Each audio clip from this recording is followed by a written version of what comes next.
Do you ever hear voices that aren't your own thoughts? You're not alone. Between 4 and 10% of people hear voices without any form of mental illness. Add to the fact that 1 in 100 people have schizophrenia, and that's a surprising number of people hearing things that don't actually exist. Now imagine that everyone in the world heard voices that told them what to do. That's the premise of the Bicameral Mind Theory. Could the way we think, the very sense of self we take for granted, actually be new? And up until a few thousand years ago, were humans guided by a separate voice in their head? This idea was introduced by American psychologist Julian Jaynes, who taught at Princeton University and published a groundbreaking book in 1976 called The Origin of Consciousness in the Breakdown of the Bicameral Mind. He believed that ancient humans didn't think the way we do today. Instead of an inner monologue, they experienced what felt more like external voices giving them commands. Today we're used to self-reflection, thinking things through, questioning ourselves, and making choices. But Jaynes believed this modern style of consciousness wasn't always the norm, and that it evolved out of a very different way of thinking. But how exactly would this earlier mind have functioned? Julian Jaynes believed that the brain was split into two different sections. And you're probably thinking, isn't that still the case? And yes it is, you knucklehead. Today's brain is split into two different hemispheres. The left specializes in language and speech, and the right specializes in emotion and recognition. Bonus fact, it's a myth that one side of the brain is the creative one. They're actually both creative. But the theory version states that one side of the brain was the man side that would obey orders, and the other side was the God side that would give orders. When the God side of my brain tells me to do something, so I shut up and listen. Now humans would still be able to learn and get new skills, but it would be different from how we do it today. There would be no sitting down and thinking, how can I improve this skill? It would just be repeated actions until the skill became automatic. Imagine driving a car. When you're learning, every action is thought out and precise.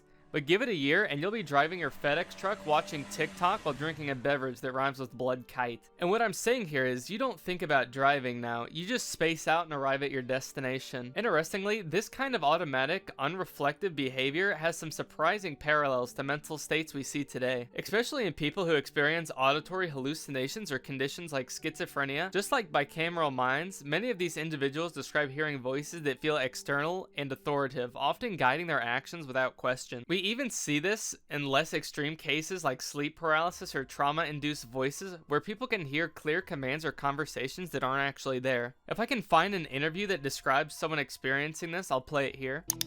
I didn't know what to do about anything because I thought everyone had it out for me, so I didn't know who to go to for help. Sometimes I kind of hear a voice more coming from the right side of my head saying like, everyone hates you, stop what you're doing, don't do anything, nothing. Well, it's kind of like the other side of me is kind of arguing back with the voice. Don't worry about anything, chill, just chill, breathe, chill, just chill, you can get through it. For people without schizophrenia, they don't have a voice not considered their own. We think about what needs done and we do it, but schizophrenic people can have voices that say don't do that, even if the person themselves wants to. Just think of the people of the past not having that self that wants to do things, only the commanding voice. Historical and ancient texts provide numerous examples of this phenomenon, describing individuals who experience their thoughts as external commanding voices rather than internal decisions, offering evidence of a mindset where the self was guided more by these voices than by the reflective person's will. So what does this look like in history? Ancient texts are full of moments where people hear voices and obey without hesitation.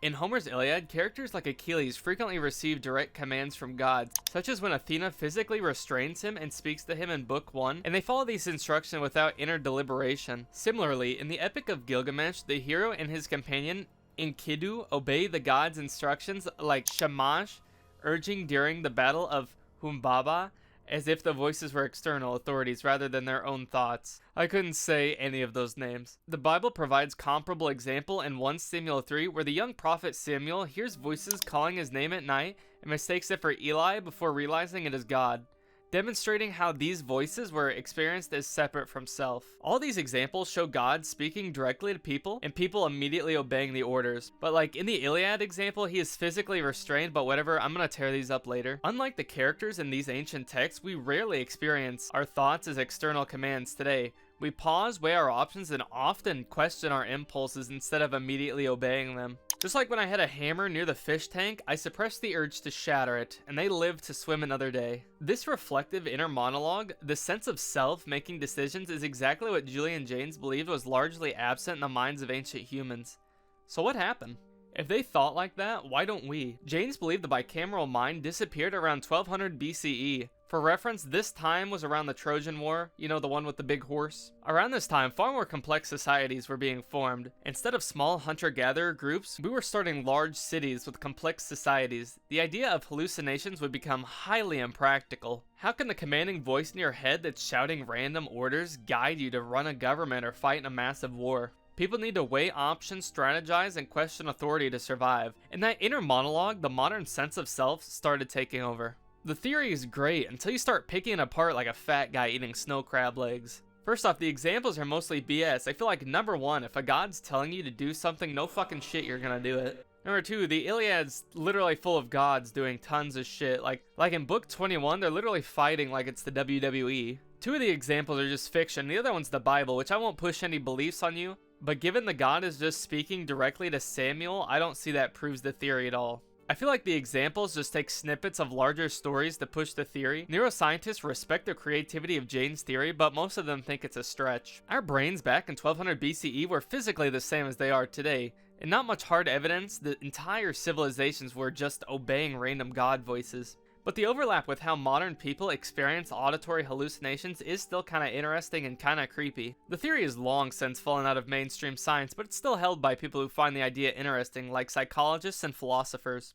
But even if the bicameral mind theory doesn't hold up, scientifically the question it raises are huge. Like, what does it mean to be conscious? How did self-awareness develop, and could it change again in the future? These are the kind of ideas that keep philosophers and psychologists obsessed with Jaynes' work decades later, and for good reason. The idea even inspired some popular works like Westworld and Snow Crash. The robots in HBO's Westworld literally go through the same shift Jaynes describes, as at first they hear external voices from their programmers, then eventually realize those voices are their own inner monologue. Neil Stephenson's novel Snow Crash takes it even further. It imagines his language as a kind of programming code for the brain, just like Jaynes suggested.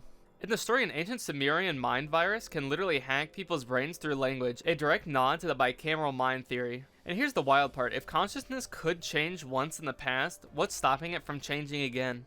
As AI gets smarter and more human-like, some researchers wonder if we could even see a similar shift in machines waking up the same way Jaynes believed humans did. Or maybe our own consciousness could survive into something totally new, if we wouldn't even realize it until it's already happening. That's the real legacy of Jaynes' theory. Even if it's wrong, it forces us to ask some uncomfortable questions about what we are and how fragile our sense of self might be. So summing it up, Jaynes believed that ancient humans didn't think like we do today. They experienced their own thoughts as voices from gods guiding their every move. As civilizations became more complex around 1200 BCE, that way of thinking broke down and developed a new self-aware consciousness that we know today. The theory isn't mainstream science anymore, but it's still influencing philosophers, pop culture, and even the way we think about AI and the future of the human mind. So next time you hear somebody say your name and nobody's around, just know it was me, Denoisky, telling you to like and subscribe. Later.